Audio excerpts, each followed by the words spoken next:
workshop, here are some of the food for thoughts, some of the questions which I just want to highlight and want to leave you with an inquiry of the world of unknowns.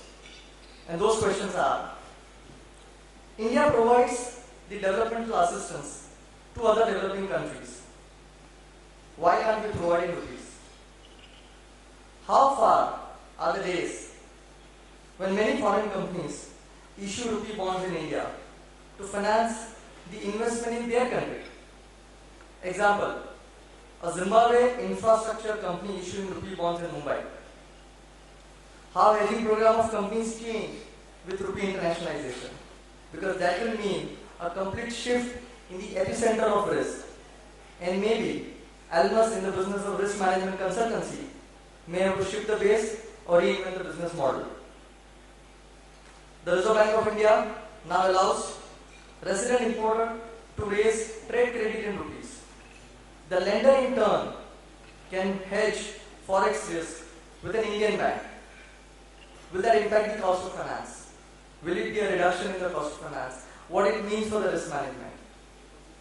China started internationalization of its currency by allowing renminbi's clearing center in the offshore market. What is next for rupee? Now, to get a perspective on all these thoughts, we have stalwarts throughout the day. We have some of the eminent speakers who are going to exchange their thoughts, speak about the subject. And before I invite the other speakers, let me begin by inviting someone who is really the authority in the field. Now, I do not attempt introducing him because he really needs no introduction. Whatever little I may even talk about will be inappropriate. He is the authority in the field. And only thing that I would say, sir, that this country is really fortunate to have a regulator turned banker in you. And especially we at Almas, we are really blessed to have you, sir, for the second consecutive year of our annual workshop. Sir, in May's speech at Mangalore, you said, and I quote, "As I step aside, I wish all the actors in this story the best of luck." Sir, you continue to be our hero of the story, and we, that is on behalf of everyone, will never allow you or want you to step aside. And today you being here reinforces our belief and your commitment. I am honored and privileged to welcome Mr. G. Padmanabhan to deliver a keynote address. Over to you, sir. Let's welcome Mr. G. Padmanabhan.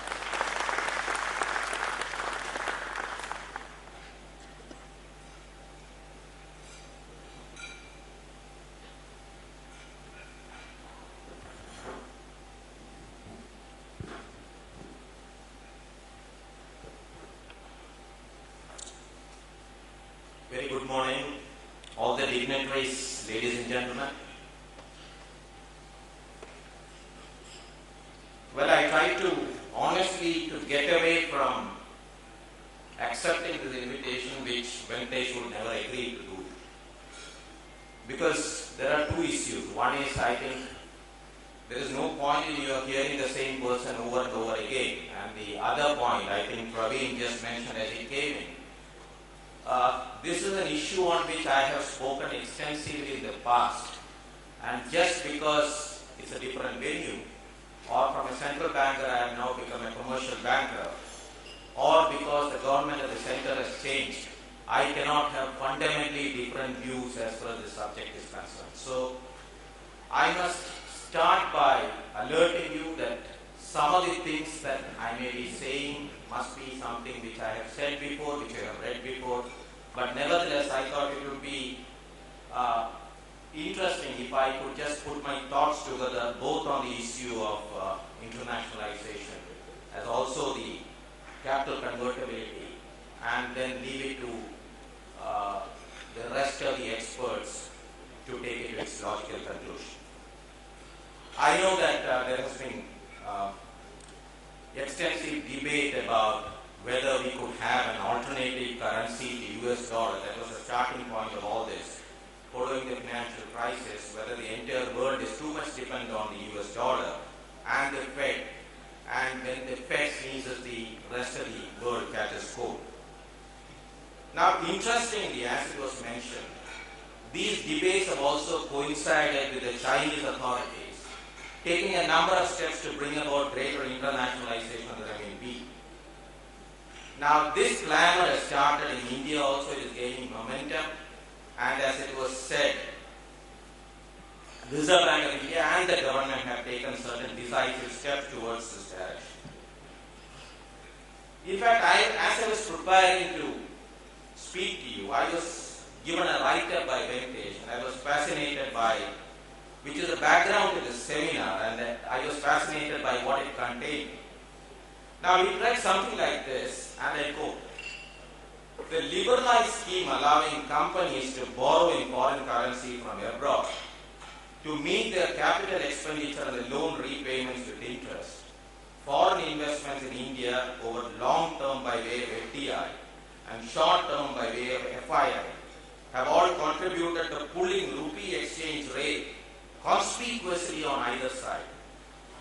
The presence of the NDF rupee market outside India with 24 hours access and free hand to participants abroad, vis-a-vis the limitations the domestic players in India, which gives a free hand to foreign interest and limitations of local markets, have thrown unprecedented challenges to the Indian companies while competing with the global players." Then he talks about the reduction in the transaction cost, the cost of borrowing, etc., and says this obviously implies the availability of much deeper market, which is the goal, with a wide array of hedging and derivative instruments, both for all types of market risk, unquote. Now, I started wondering, after reading this, whether internationalization of the currency and full convertibility is the obvious answer to all these issues. Has the move already started with the Reserve Bank of India enabling more rupee-based products? What are the related issues that one should take cognizance of? And as the inaugural speaker, let me try to flag some of these issues. Now, as we all know, at the present juncture, the global financial system is still dominated by the US dollar, followed by a few other advanced economy currencies at the margin. In sharp contrast, the emerging market currencies, though the emerging market is starting to occupy, or the emerging countries are starting to occupy a large space in international trade, these currencies are hardly used for international transactions, notwithstanding the fact that these economies are increasingly getting integrated to the global economy. Successful internationalization, as we know, is generally associated with financial openness, allowing for the free flow of capital and contributing to the development of domestic financial markets, as restrictions on the convertibility of a currency for capital account transactions are likely to raise the cost of transaction as stated, denominated the currency and limit foreign access to domestic stores of value. Further, the depth and liquidity of financial markets is a very important element, as it provides borrowers and investors access to deep and liquid financial market onshore, and also enable hedging of currency. In any discussion on currency internationalization, it is important to understand the distinction between capital account convertibility and internationalization of the currency. The relationship between capital account convertibility and currency internationalization is quite intrinsic, but it's also important to distinguish the two. And according to experts, an international currency is the one that is used and held beyond the borders of the issuing country. Somebody flagged about in the beginning about Mr. Shah flagged about Zimbabwe raising bonds and rupees in India and taking it out. So these are not merely for transactions with that country's residents, but also, and more importantly, for transactions between non-residents. So the issue is the starting point, the question that was raised. It may be a very easy to take the first step of Zimbabwe raising rupee, but after that, what happens? If the rupee will have to be converted at the stage 1 into dollars and taken out, I don't think we are achieving anything. So international internationalization goes beyond that. In other words, international currency is one that is used instead of national currency for the parties directly involved in an international transaction, whether the transaction in question involves a purchase of goods, services, or financial assets. An international currency has to be capable of playing the roles of stores of value, medium of exchange, and unit of account for both residents and non-residents. And more specifically, it can be used for trade and financial transaction invoicing and denomination, official reserves, vehicle currency, foreign exchange intervention, anchor currency for pegging, etc., etc. An international currency has to be essentially a freely convertible currency with the ability to attract significant volumes of international trades across regions by way of invoice. In addition, the currency has to possess a greater degree of stability in its exchange rate determined by the market forces, and more importantly, a deep and liquid market with availability of wide range of hedging products with easy accessibility to both residents and non-residents. Needless to add, it would also require to be supported by an efficient banking system and a world-class market infrastructure, full capital account convertibility, and development of offshore centers or other enabling conditions for internationalization. In the view of the IMF, economic fundamentals such as the economy's size and trade network, depth and liquidity of capital markets, as well as the stability and convertibility of the currency are important determinants that support currency internationalization. To this enlightened audience, I would like to propose that internationalization needs to be viewed as a continuum and not as two extremes, as a process and not as an event. On this subject, it is useful to closely observe our neighbor China, which was again flagged. China's fast economic growth and its increasing economic integration with the world have accelerated the process of Chinese currency internationalization. At present, renminbi is not a currency playing the role of store of value, but almost getting there. However, at a limited level, China's endeavor to internationalize the renminbi has begun, as some progress is already visible in the transactions with its trading partners. Renminbi is being widely used in trade and other current account transactions with several countries. Additionally, with respect to capital transactions, China has promulgated provisional rules governing the issuance of renminbi-denominated bonds and its settlement overseas. China has permitted invoicing. And in regard to the management of foreign exchange reserves, since the outbreak of the financial crisis, People's Bank of China have entered into a series of bilateral currency swaps. So the Chinese authorities have been taking a number of proactive steps towards developing an offshore market for renminbi. In the domestic market, the rates are now starting to become more market determined. The way China is going about, which is very methodical and measured, supports the view which I said earlier, that this has to be a process and not an event. Now, comparisons are bound to be made between renminbi and Indian rupee on the issue of internationalization. As we know, both are not convertible at this stage, but it is important to appreciate that unlike China, which runs large current account surplus, India has generally been a current account deficit country. In view of the large current account deficit, the exchange rate of the rupee is more susceptible to influence of large capital movements, especially during crisis periods. Now, I know there are Puritans who may argue that the exchange rate should be left to the market, and it's not the central bank or the government's job to tinker with the same. But not being a Puritan, let me make this observation.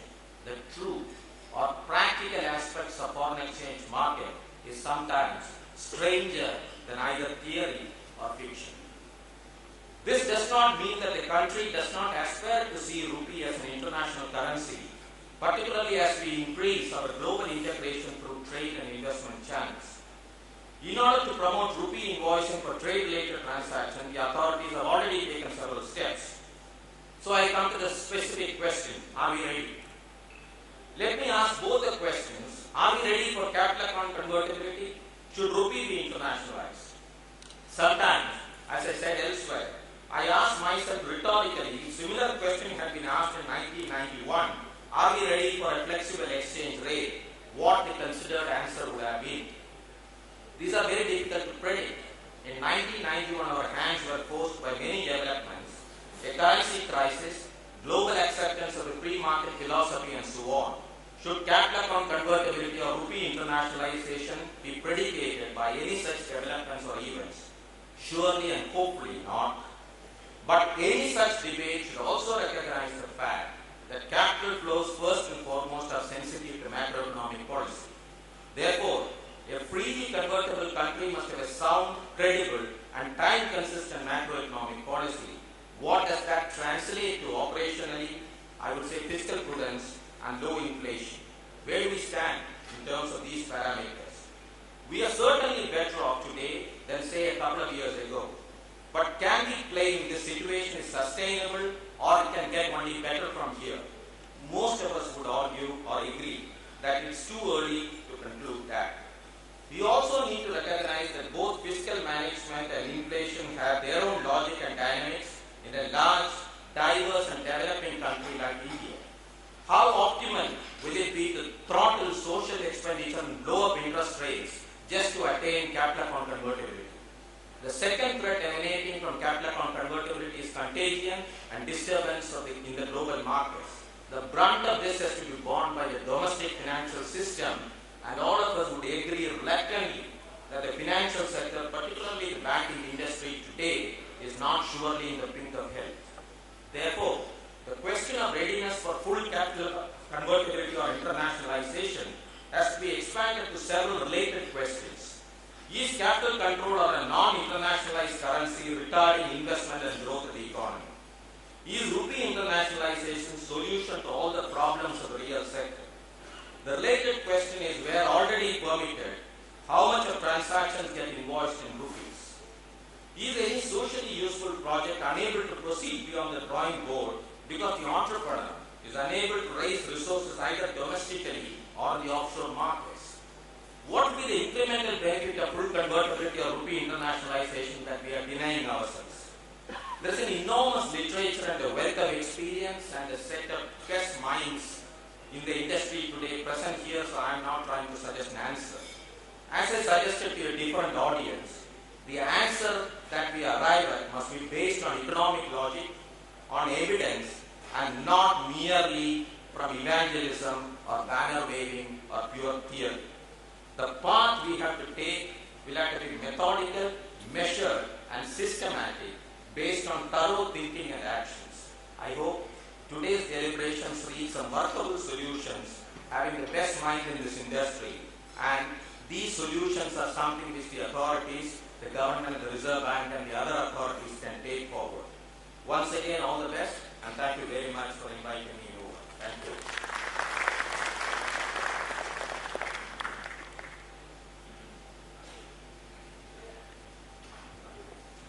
We will have questions from the delegates. So anyone wants to have any questions, we will address that. Let's welcome Mr. Praveen Gupta, who is the Managing Director of State Bank of India.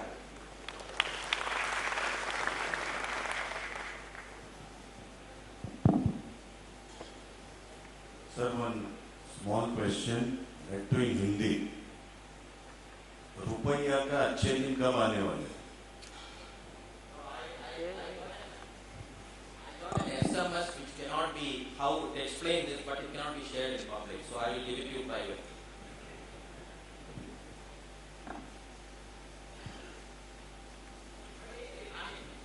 Question on a more serious note. I think the issue is, I think most of those issues are flat. I think it's not a question of rupee or the achedin for rupee cannot be looked at in isolation.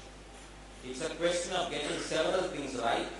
We have started to do several things, and hopefully by the time we meet next, all these things would have borne fruit, and we are probably better off than we are here today. I mean, we are better off today than when we met 1 year ago. So hopefully this momentum will continue. That's the only thing that you can predict. And in any case, what I today predict about the future of the rupee is in a way become already irrelevant because I am no longer a Reserve Bank.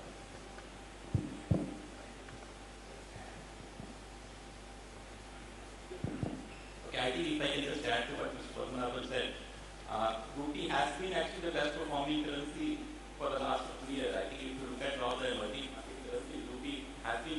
performing. In fact, the concern, if anything, has been is that whether our export competitiveness is getting affected by the strength of rupee actually, and whether it will continue to be performing the way it has been performing, and people have been talking of it. Other reports that the comfort with the fact that RBI will manage the value of rupee so well that people are not hedging their exposures also, I think is a concern. In fact, the problem is that we have sought, I mean, what Praveen said, the way in which this market has been supported, I think many of us have come to believe that achieving means that on every deal I can only make money.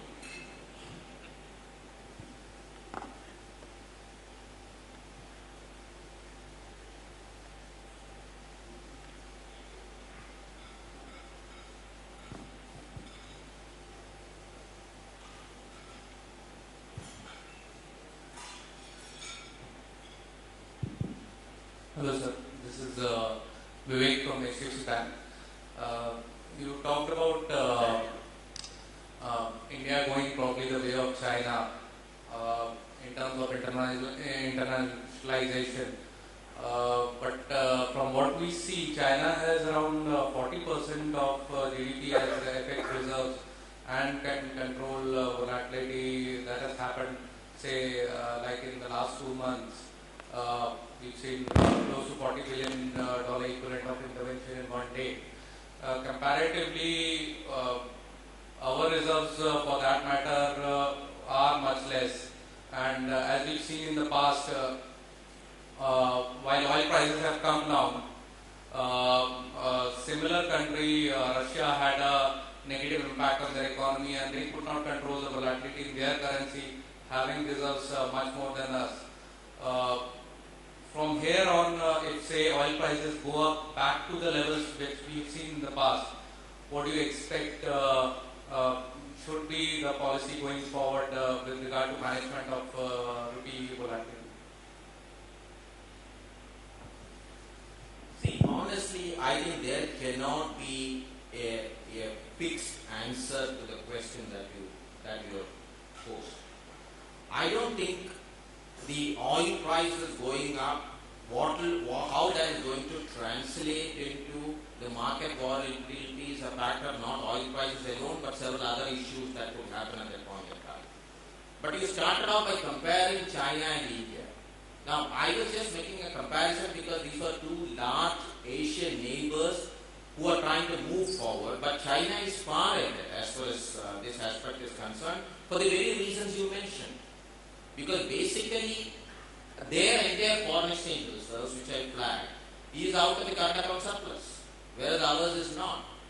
So, every time a question gets asked about the adequacy of the foreign exchange reserves, now, if China could face that kind of depletion to tackle the volatility in the domestic market, will the other countries be able to sustain?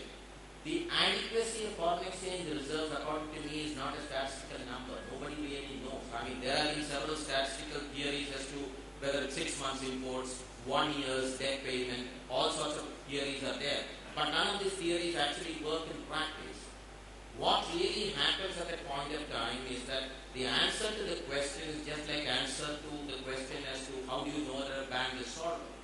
The answer to that question and where there lies the cash. The bank is solvent when it is, the classical theory says that when it is in a position to pay its depositors present and future as and when the claims arise. The unknown is the future as and when the claims arise. That's the same case as for the foreign exchange reserve is concerned. That's why this activity is quite a dynamic activity and it cannot be reduced to a theory. That's the point that I was trying to make. Okay? So Vijay from Cogensis here. Couple of questions. One is on the NDF market was for a very long time treated as being too opaque to be tracked by the RBI, but effectively now we see that the opening levels tend to be impacted, especially in volatile times, by the NDF market. When we talk about the internationalization of the rupee, how important is the NDF market? How important are the currency futures exchanges in offshore markets that are attracting investors? On the other side, the RBI has always shown a preference for long-term debt flows. long-term equity flows rather than long-term debt flows. Why would that be a strategy? Because at a time when India is growing, why would you want to get equity investors to be part of that growth phase? Okay.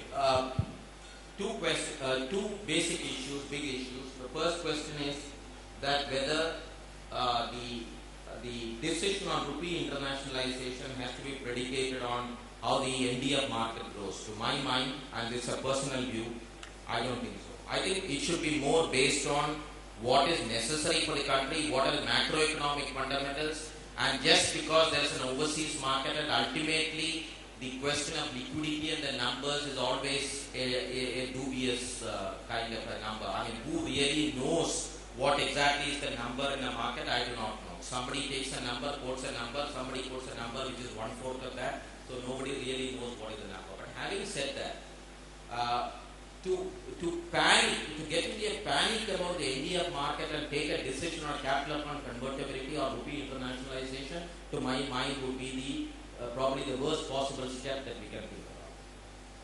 Now, your second issue was with relate to why. I think traditionally the countries have always preferred long-term equity to the debt because any foreign exchange crisis that we can think about historically has been on account of debt basically. Because the debt tends to get out, there is a confirmed payout, preferred creditor, etc., etc. And in an equity market, I think this, once you are there and you have interest in this country, then I think they tend to stay longer because in a panic situation, it becomes very difficult for them to completely get out. There is an issue of exchange rate, there is an equity of stock, these are stock market numbers. So traditionally there are two things. One, I think all the problems that the countries faced have been primarily on account of or primarily have been debt crisis.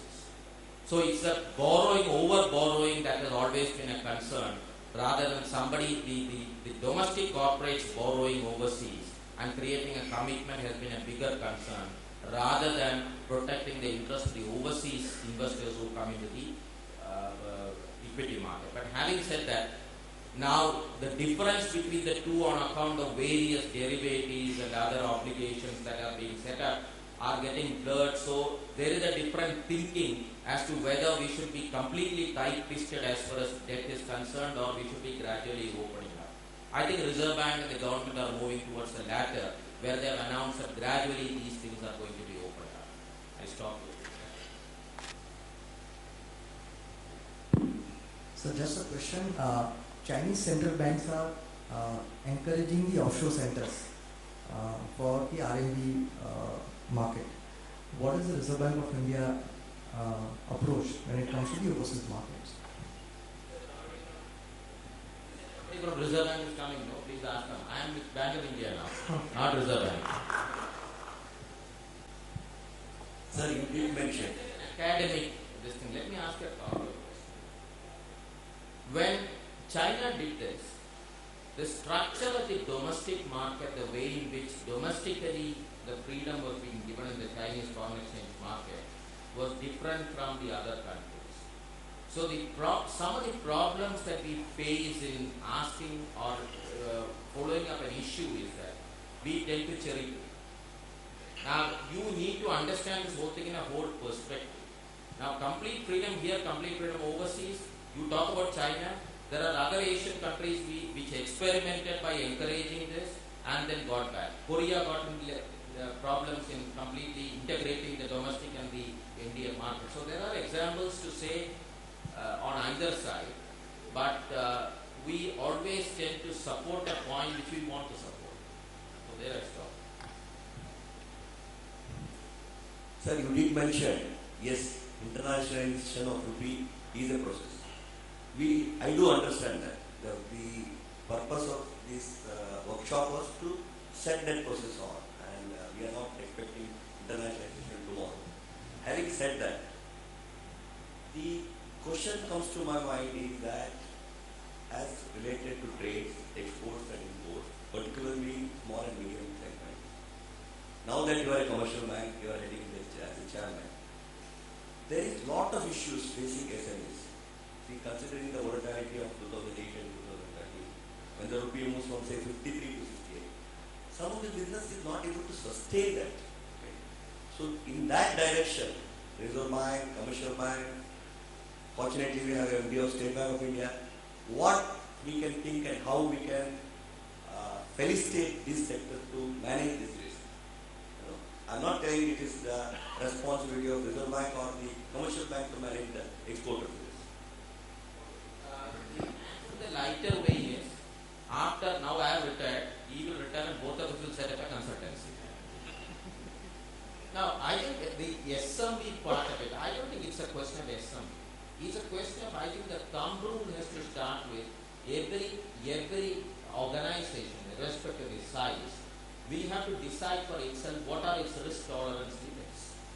Now, that risk tolerance limit must be the limit within which they are able to take a view on the currency. Now, if you say that the rupee moved or the US dollar moved or US dollar euro moved and I just put a loss, that loss is on account of the fact that you were trying to base your business on the dollar rupee exchange movement, which is not your expertise, rather than freezing the cash flows. Now, if you completely freeze the cash flows, now it's like saying that you take a foreign currency loan on a completely hedged basis. It makes no sense. Because the interest rate differential is really where you get the money. So you will have to take a call on how much of that should be hedged. Now that's something which each company, depending upon its staying power, its balance sheet strength, must be able to recognize and then take appropriate decisions. And this is where, honestly, now this is a serious answer, people like you come in. Now, I am told that some of the small companies have outsourced their treasury to you based on the way, because they recognize that the expertise lies outside. Now, that's one model which is working. So, basically, it's a question of how people take a view about what's. I mean, it is. I think we are giving it too much importance to the exchange rate because it moves perhaps too rapidly. It could happen on account of any domestic price movements also. So that's a call that you people will have to take. And probably as a practical banker, you have a better answer. I think on this particular subject, the Reserve Bank has been the most proactive of all the central banks across the globe actually. I think we are the only country where the corporates have to actually, for their untouched exposures, they have to pay extra to the bank. The banks have all started charging actually. The bank have to maintain higher capital, higher risk weight actually. So we are probably the only country.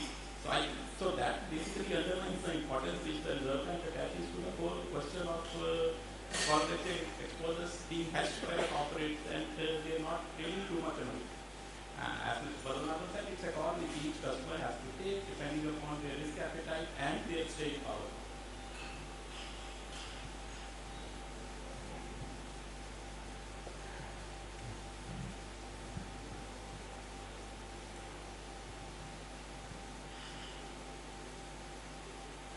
Unless you are suggesting that Reserve Bank goes to the other extreme of fixed exchange rate.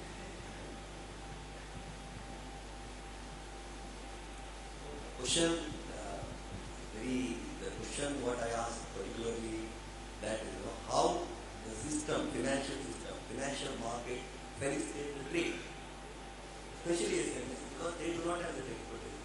And sometimes statements of bankers as well as Reserve Bank gives a comfort to them that to be stable. Okay, as you said, it is a well-performing currency.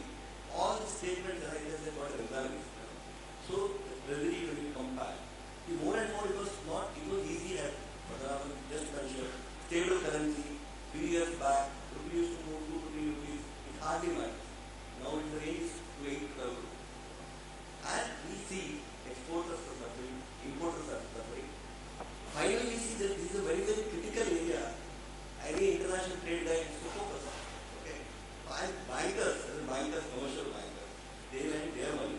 And they also need to be more concerned. You did mention about Reserve Bank. I don't see that kind of involvement in the commercial bank when it comes to their clients managing it. Ultimately, it is their money. They are also to be focused. And how we can penetrate at Reserve Bank level and government level.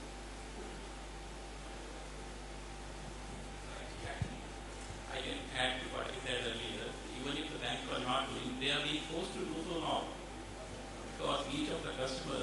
when you have to maintain additional capital, and there is a cost to the capital. So given the capitalization position of the various banks, particularly the PSPs, there is a huge concern.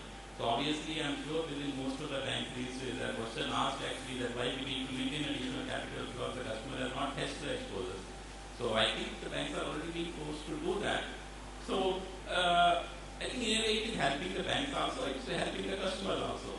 See, like for example, FCNR loans. So any FCNR loan is given, I think one of the first questions that is getting asked is whether the risks are getting hedged or not actually. I think only on a very selective basis the banks these days actually give concurrency loans which are not hedged. So the realization has already come in, I guess.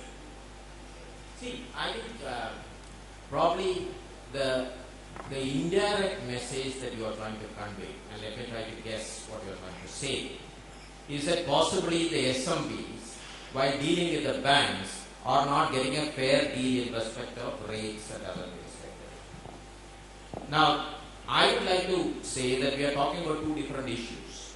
One is prima facie a decision whether he has to hedge out his cash flows or not. That's a decision that has to be taken by the management, and that cannot be decided by a bank or a central bank, right? Now, the question of these rates not being favorable, I think that's not favorable throughout the world. I don't think it's a phenomenon that is just applicable to India. But having said that, this is a caution that I want to leave behind, that all of us in the community, including the bank which I represent, Praveen or anybody else, has to recognize the fact that with the opacity starting to disappear because of technology taking over, this is bound to disappear over a period of time. So this is a truth that has to be realized, and strategically the banks and the other people who deal in foreign exchange will have to position themselves. Otherwise, the technology will simply overrun them.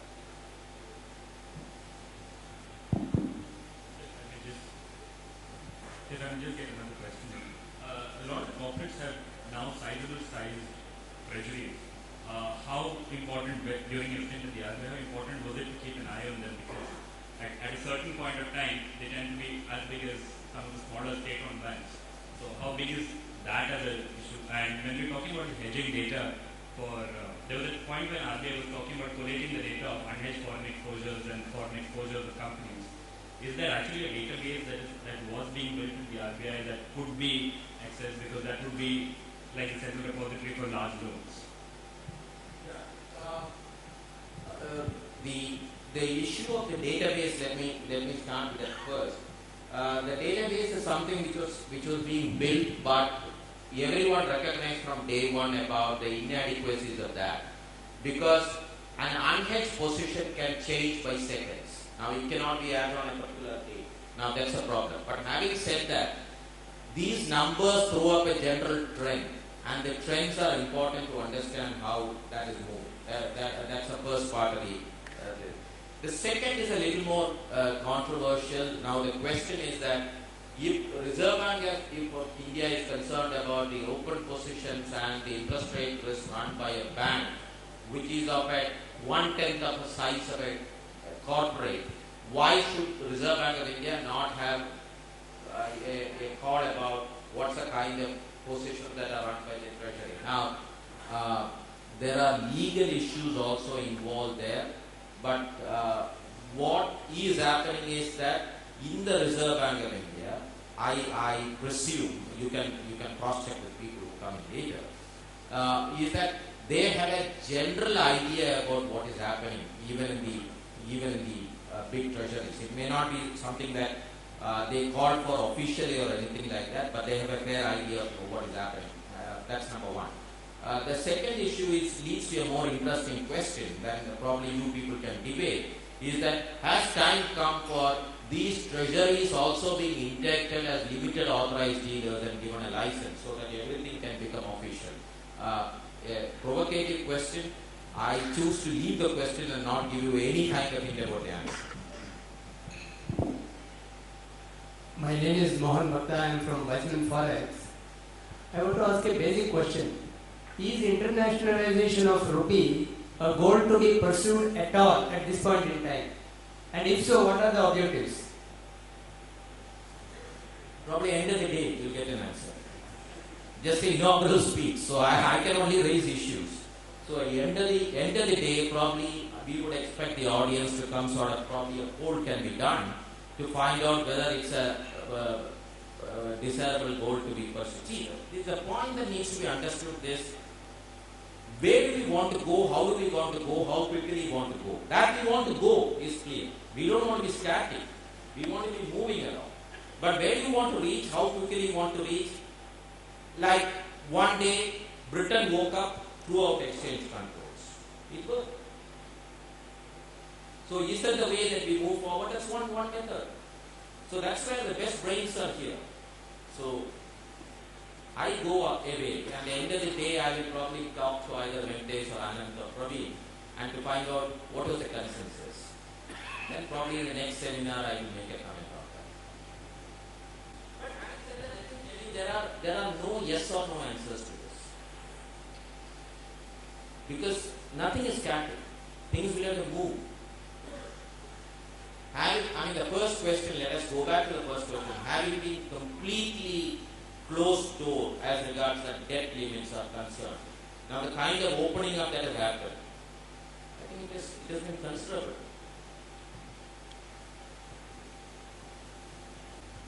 Okay, so thank you so much, sir.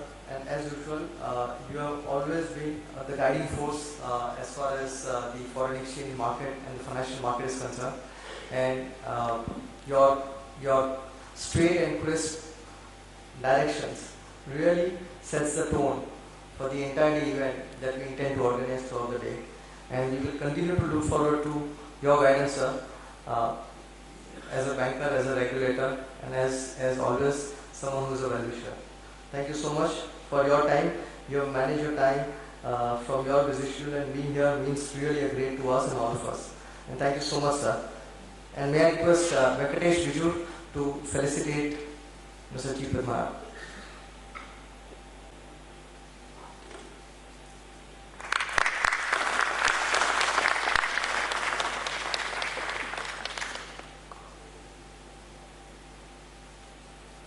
Thank you so much, sir.